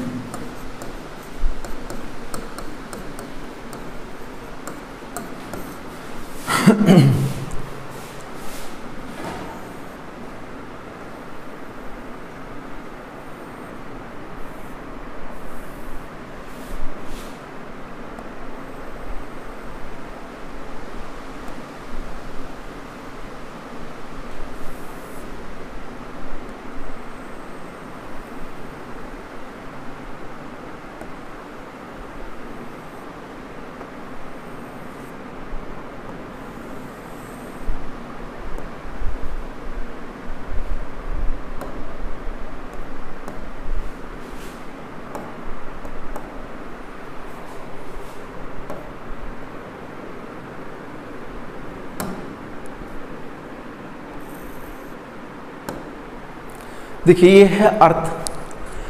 पृथ्वी अक्षांश और देशांतर पृथ्वी पर खींची गई एक काल्पनिक रेखाएं होती हैं। अक्षांश और देशांतर दोनों की सहायता से हम किसी स्थान की लोकेशन को ट्रेस करते हैं कि कौन सा स्थान किस जगह पर, यानी पृथ्वी के संदर्भ में कहाँ पर स्थित है। इसलिए ये सब एक काल्पनिक वृत्त हैं। वास्तव में पृथ्वी पर कोई रेखा नहीं खींची हुई, लेकिन हम पृथ्वी के जो लघुकृत स्वरूप है पृथ्वी का, उसी को हम ग्लोब कहते हैं। और उस ग्लोब पर हमने काल्पनिक रूप से मान लिया है कि पूर्व से पश्चिम जो रेखाएं खींची जाती हैं वो अक्षांश हैं, उत्तर से दक्षिण जो खींची जाती हैं देशांतर हैं। चलिए हम बताते हैं किस तरीके से अक्षांश रेखाओं को खींचा जाता है। इसको लैटिट्यूड या पैरेलल लाइन कहते हैं। है क्या, पृथ्वी के केंद्र से, जैसे मान लीजिए हमारी पृथ्वी है, तो इसके केंद्र से विषुवत रेखा या 0 डिग्री की अक्षांश रेखा को, ये विषुवत रेखा है, इसको पहले मैंने आधार मान लिया 0 डिग्री की, और इसके केंद्र से खींची गई जो कोणीय बिंदु होता है उसी को हम अक्षांश कहते हैं। ओके, जैसे मान लीजिए यहां पर हमने 20 डिग्री अक्षांश खींचा। अब इधर भी 20 डिग्री, यानी 20 डिग्री हमने पृथ्वी के केंद्र से कहीं पर यहाँ खींचा, यहाँ खींचा, यहाँ खींचा, यहाँ खींचा, तो उन 20 डिग्री वाले बिंदुओं को मिला करके जो हम एक वृत्त बना देते हैं उसी को हम अक्षांश रेखा कहते हैं। दोनों में अंतर है, अक्षांश और अक्षांश रेखा में अंतर है। अक्षांश एक कोणीय बिंदु होता है जो पृथ्वी के केंद्र से पृथ्वी की सतह पर खींचा गया एक कोणीय बिंदु होता है। और जब हम उसी एक समान कोणीय बिंदु को चारों तरफ से ऐसे ऐसे मिला देते हैं तो वो एक अक्षांश वृत्त या अक्षांश रेखा बन जाती है। इस प्रकार से अक्षांश रेखाएं पूरे पृथ्वी पर उत्तर से दक्षिण की तरफ खींची उत्तर से दक्षिण की ओर पूर्व से पश्चिम दिशा में ये खींची जाती हैं। ये 90 अक्षांश उत्तर होता है और 90 अक्षांश दक्षिण होता है, यानी 90 डिग्री उत्तर और 90 डिग्री दक्षिण और 1 डिग्री 0 डिग्री, यानी कुल अक्षांश जो हमारे ग्लोब पर बनते हैं वो 90 + 90 + 1 यानी 181 होते हैं। ये तो हो गया आपका लैटिट्यूड या अक्षांश। लेकिन जब हम अक्षांश रेखा की बात करेंगे तो जो हमारा 90 डिग्री नॉर्थ और 90 डिग्री साउथ होता है वो एक कोणीय बिंदु के रूप में होता है, उस पर रेखा नहीं बन सकती है। इसलिए 181 में हम 2 घटा देंगे तो कुल अक्षांश रेखाओं की संख्या 179 आ जाएगी।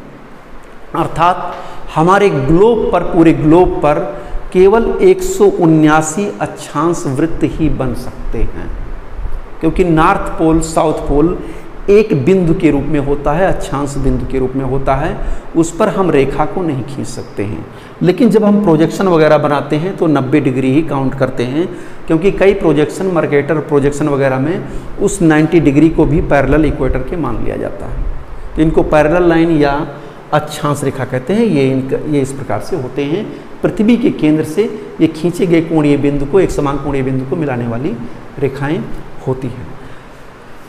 कुछ प्रमुख अक्षांश रेखाएं हैं जिनको आपको जानना जरूरी है। जैसे मैंने बता दिया था आपको, ये 0 डिग्री की अक्षांश रेखा जो सबसे महत्वपूर्ण रेखा है, ग्लोब को 2 पार्ट में बांटती है, उत्तरी गोलार्ध और दक्षिणी गोलार्ध। ये 23.5 डिग्री की अक्षांश रेखा जिसको हम कर्क रेखा, और ये 23.5 डिग्री की अक्षांश रेखा जिसको हम मकर रेखा के नाम से जानते हैं। इसके बाद में लगभग 66.5 डिग्री उत्तर और 66.5 डिग्री दक्षिण, इसको आर्कटिक सर्किल और इसको अंटार्कटिक सर्किल के नाम से हम जानते हैं। अक्षांश रेखाओं के बीच की जो दूरी होती है, यानी 1 डिग्री अक्षांश के बीच दूसरे डिग्री के अक्षांश के बीच की जो दूरी होती है वो 111 किलोमीटर होती है, 111.4 किलोमीटर होती है।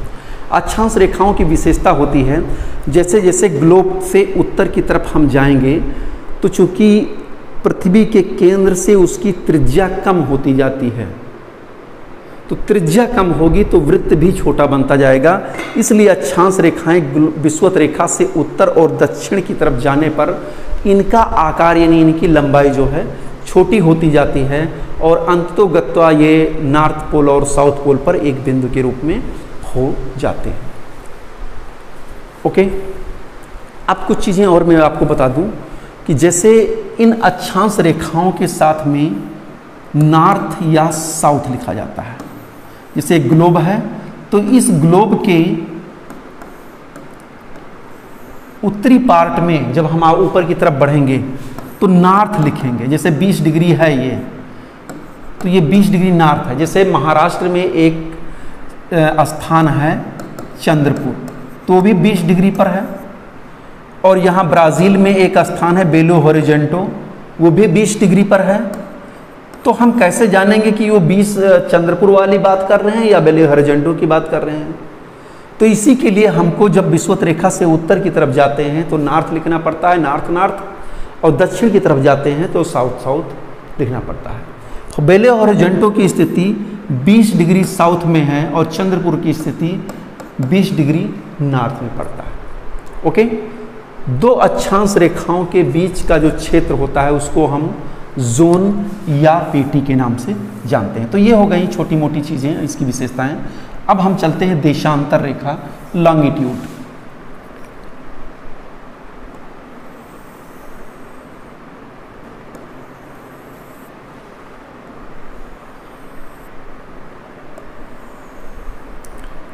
ये है प्राइम मेरिडियन, प्रधान देशांतर रेखा 0 डिग्री। जैसे हमने भूमध्य रेखा को आधार माना था, ये उसी तरीके से हमने एक बीच में लंब खींच करके पृथ्वी को 2 पार्ट में डिवाइड कर दिया। इसके देखिए ईस्ट वेस्ट नॉर्थ साउथ, पूरब पश्चिम उत्तर दक्षिण। ये हिस्सा है ईस्ट, ये वेस्ट नॉर्थ साउथ। अब देखिए कि देशांतर रेखाएं प्रधान मध्याह्न रेखा या प्रधान देशांतर रेखा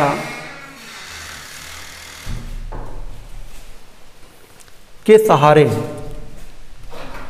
को आधार मान करके हम उत्तर से दक्षिण दोनों ध्रुवों को मिलाने वाली जो रेखाएं होती हैं, ये इन्हीं को हम देशांतर रेखा कहते हैं।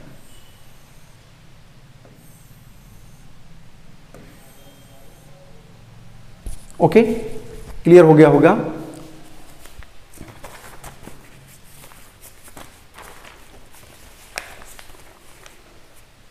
हाँ, यानी इस प्रधान देशांतर रेखा के पूरब और पश्चिम दोनों ध्रुवों को मिलाने वाली उत्तर से दक्षिण की तरफ जो रेखाएं होती हैं उन्हीं को हम देशांतर रेखा कहते हैं।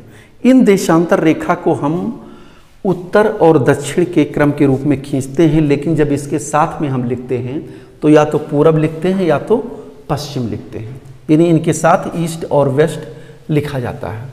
तो आपको स्पष्ट हो गया होगा कि देशांतर रेखाएं उत्तर से दक्षिण दोनों ध्रुवों को मिलाते हुए खींची जाती हैं, ये चीज़ है।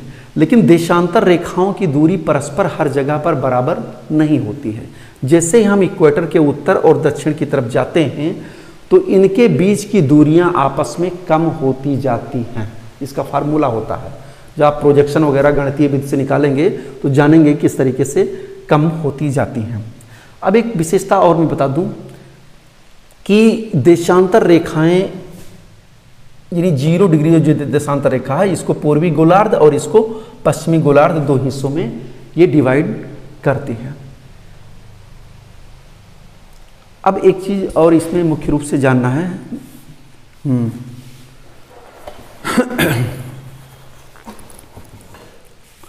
इसमें देशांतर रेखाओं में हमने एक प्राइम मेरिडियन रेखा मान लिया है, प्रधान देशांतर रेखा मान लिया है। इसको हम एक स्लाइड के माध्यम से आपको स्पष्ट कर दे रहे हैं।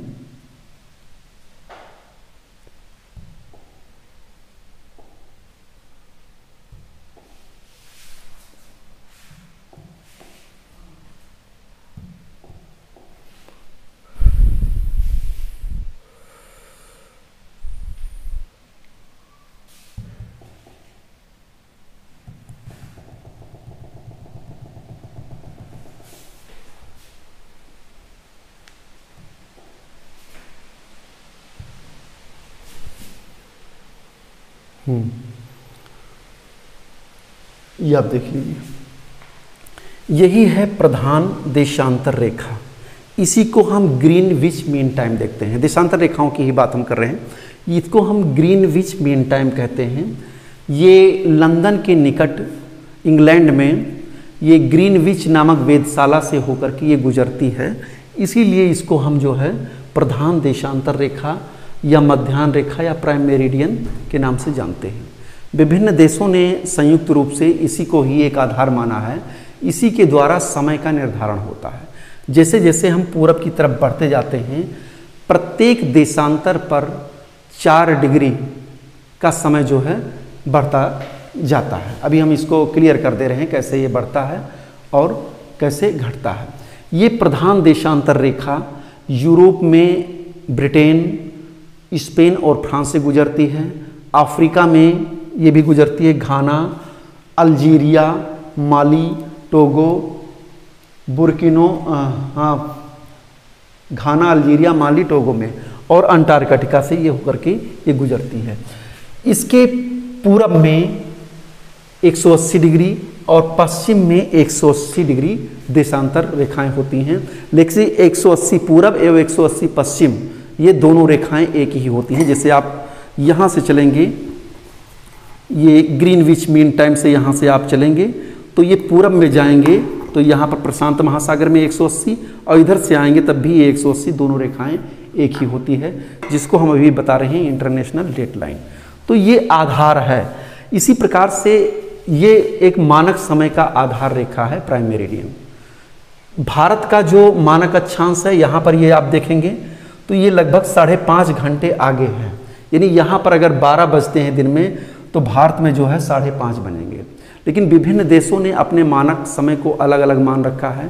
बहुत से देशों में अलग अलग मानक समय है, जैसे रूस में 11 मानक समय है, कनाडा में 6 मानक समय है, संयुक्त राज्य अमेरिका में भी 6 मानक समय रेखाओं को माना गया है।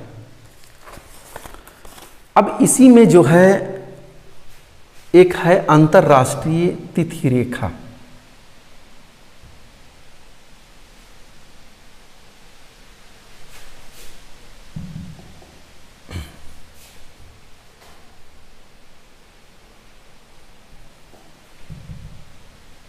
इसको थोड़ा सा आप जान लीजिए। 180 अंतर्राष्ट्रीय इंटरनेशनल डेट लाइन, 180 डिग्री जो मैंने बताया कि पूरब और पश्चिम, यानी पूर्वी 180 और पश्चिमी 180 दोनों एक ही रेखाएं हैं, वो ये है आपकी। ओके, इसी को आधार मानते हुए स्थल खंडों को छोड़ते हुए एक रेखा खींची गई है जिसको इंटरनेशनल डेट लाइन के नाम से जानते हैं।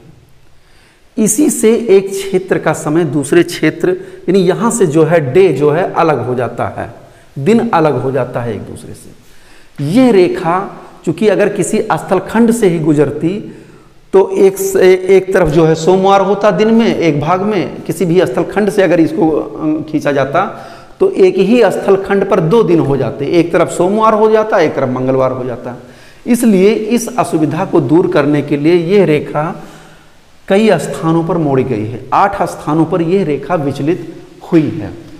तो कहने का मतलब ये है कि इस रेखा के द्वारा जो है, उसके द्वारा समय का निर्धारण तो होता है, लेकिन इसके द्वारा तिथियों का निर्धारण मुख्य रूप से होता है। जैसे अगर इस रेखा को अगर हम पूरब की तरफ क्रॉस करेंगे, यानी कोई यहाँ पर साइबेरियाई क्षेत्र से या चाइना से जो है ये प्रशांत महासागर होते हुए यहाँ अमेरिका की तरफ जा रहा है, तो अगर यहाँ पर मंगलवार है तो इस रेखा को पार करने पर वो एक दिन घटा लेगा, यानी वो रविवार कर लेगा। अब अगर कोई अमेरिकी देश से जो है यहाँ पर एशियाई देश की तरफ यात्रा कर रहा है जहाज की सहायता से, तो इस रेखा को जैसे ही ये आगे की तरफ ऐसे पार करता है तो वो एक दिन प्लस कर लेता है। इंटरनेशनल डेट लाइन का यही एक महत्व मुख्य रूप से, कि पश्चिम की तरफ यात्रा करने पर एक दिन जोड़ देते हैं और पूरब की तरफ यात्रा करने पर एक दिन घटा देते हैं। साइबेरिया और अलास्का से अलग करने के लिए यहाँ पर 75 डिग्री नॉर्थ पर इसको पूरब की तरफ मोड़ा गया है, यहाँ पर आप देखेंगे। फिर उसके बाद में इस रेखा को थोड़ा सा पश्चिम की तरफ मोड़ा गया है, फिर ये 180 डिग्री के समानांतर यहाँ पर आई है, और फिर यहाँ पर न्यूजीलैंड और फिजी द्वीप समूह को अलग करने के लिए फिर ये पूरा पूरब की तरफ मोड़ा गया है, फिर दक्षिण की तरफ ये सीधी चली गई है। यानी 180 डिग्री रेखा के आसपास ये इधर उधर विचलित करती है। तो ये चीज़ आपको क्लियर हो गया होगा कि इंटरनेशनल डेट लाइन। तो इस पार्ट में भी हमने देखा अक्षांश क्या है, देशांतर क्या है, प्राइम मेरिडियन और अंतर्राष्ट्रीय तिथि रेखा। इसके पहले भी हमने देखा कि सूर्य ग्रहण, चंद्र ग्रहण और पृथ्वी की गतियाँ किस प्रकार से हैं। तो इस प्रकार से ये लेक्चर आपका कंप्लीट होता है। बहुत अच्छी तरीके से इसको आपको समझने की ज़रूरत होती है। और भी कुछ चीज़ें हैं चूँकि बहुत ही कम समय में समेटना इसको हुआ, इसलिए बहुत सी चीज़ें अभी नहीं बता पाया हूँ, जिसको मैं मुख्य परीक्षा में विशेष रूप से ध्यान देते हुए आप लोगों को मैं पढ़ाऊँगा। Thank you.